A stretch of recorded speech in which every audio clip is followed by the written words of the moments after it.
Crash Bandicoot, The Wrath of Cortex, released on October 29th in North America, and considered a bad game in that of the Crash fandom. But now, on Crash Month on this channel, will I be looking at the game? The answer to that is... No. Come on, babe, you gotta play the game. No. Play the game. Don't give a shit. I don't care if it's the next in the series. I'm not playing it. Play the game or I'll kick your ass. Oh, really? I'd honestly like to see you try. I'm not playing that game.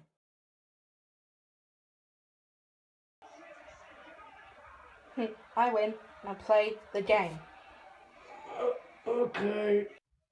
Well, someone gone on his journey here, and I really don't want to do this. I really don't.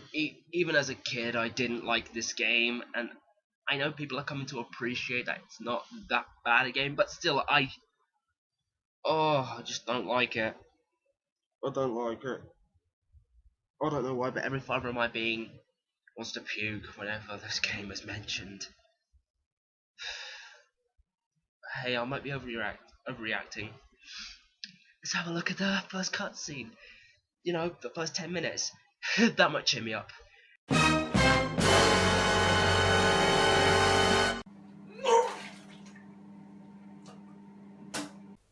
What the living hell is this?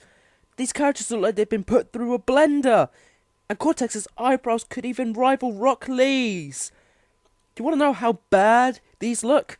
Soul Reaver 2 was released 3 days after.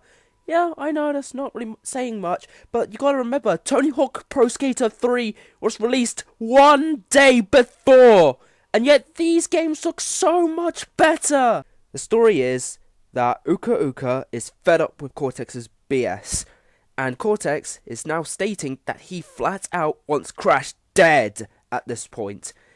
But hesitantly, he mentions that he has been working day and night on a super secret weapon, but it requires a power source.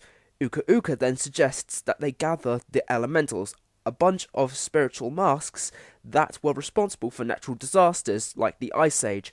Aku Aku confronts Uka Uka, only to be ushered out of their plane of existence, and now it's up to Crash and Coco to collect 25 crystals and seal the elementals away to save the world. And here starts one big complaint of mine for the story. Why not use the crystals that you collected from Warped? I mean, you pretty much gathered them from back in time. Forward in time slightly because of the future levels, but still, you should still have those 25 crystals from Warped, like stashed away that you can still use. Hell, and even at the end, when he says that you need the gems, you should still have those gems and relics. So why not use them from the comfort of your own home? Give them to Aku Aku, seal the elementals away, and you instantly win. There is no need for this.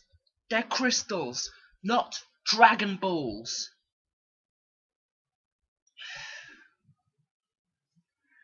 Who am I kidding? They're just gonna do this for story, aren't they? Yeah, they are. The platformer stages come on two types, Crash and Coco stages, and that was a good touch. I'll admit the two of them move fluently with the analog controls, and they did touch up the ice physics for the first level. Bear in mind, the levels do look good. However, I do have some complaints. For one, Crash and Coco's jumps seem floaty, like if I press the jump button too hard, they'll fly off the stage. Coco's attack seems pathetic in comparison to her brothers, and the levels seem too long or too widespread, like there's too much room for me to move. I feel like I could just walk around the enemies without taking damage or even having to hurt them. And trust me, when it takes 2 minutes to get a platinum relic on a level, it's gone on for far too long. Also, when it comes to the Aku Aku masks, they've toned it down a bit. When you get 3 Aku Aku masks in this game, The invisibility doesn't last as long as the last games, the iconic song doesn't play, and you don't move quicker than your normal walking speed or climbing speed. And the climbing speed on the monkey bar sections is atrocious. The power-ups from Warp make a return, starting with the most pathetic power-up, sneaking on specific nitro crates, followed by the double jump, the death tornado spin, the fruit bazooka, making the mechs completely redundant, and the sprint, which again moves not much quicker than the normal walk. There are various vehicles that Crash and Coco will be able to use, such as a plane, a sphere, a scooter, a submarine, and... How many vehicles are in this game?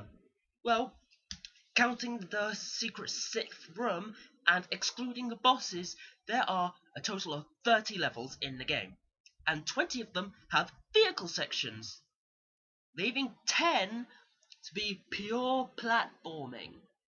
Wow, that's 90% of the game that are vehicle sections. And in case you forgot, this is supposed to be a 3D platformer! I'll give credit where credit is due, and the atmosphere controls alright, but it also has a glaring issue. The bosses from the last game are pathetic stage hazards. Hell, Titans treated them better than this game did. Not only that, but this is the only vehicle that I can say controls any good. The boss of the game is Crunch, Cortex's super weapon that was mentioned in the beginning. You see, I like the concept of Crunch, as Crash was supposed to be the same, but ended up a failed experiment. So, with this, it's kind of like fighting the very thing that you were meant to be. Too bad his boss fights are horrible. In each fight, he'll end up teaming up with the elemental mask of that area. The first fight with Rocco is dreadful, because of the bold design of the level, leaving you with little to no control. The fact Crunch can take your spheres away from you and set them on fire so that you cannot get him back until they cool off, but also the fact that he moves like the most immaculate roller in history. Wawa is just a rehash of Entropy's fight, so if you played 3, you've fought Wawa. Pyro is just a game of tag with the water mech suit, and Lolo has you in a plane shooting specific parts of him depending on the attack he is doing, which, to be fair, is actually pretty cool. And the final fight with Cortex, Crunch, and all the masks, which is okay by some standard. But yes, Uka Uka says that you can resummon the elementals using the gems, meaning you have to play along and do the time trials to get not only the relics but the gems to get the true ending, and I'm not going too deep into this because I've pretty much had enough of this game as it is. The game truly ends with Crunch coming to his senses, him, Coco, and Crash escaping from a collapsing space station, and stranding Uka Uka and Cortex on a patch of ice in the Antarctic. All in all, would I recommend this game to anyone? No. I would not recommend this game. I think it should burn in hell with all the other bad games. But then again, that's just my opinion on it. If you think the game's worth playing, go ahead. I'm not gonna stop you. You can go and do it. I don't care. Just do it. But anyway, that's the end of the review. This is Jonix signing off, and I think I'm catching a cold. So I'm just gonna enjoy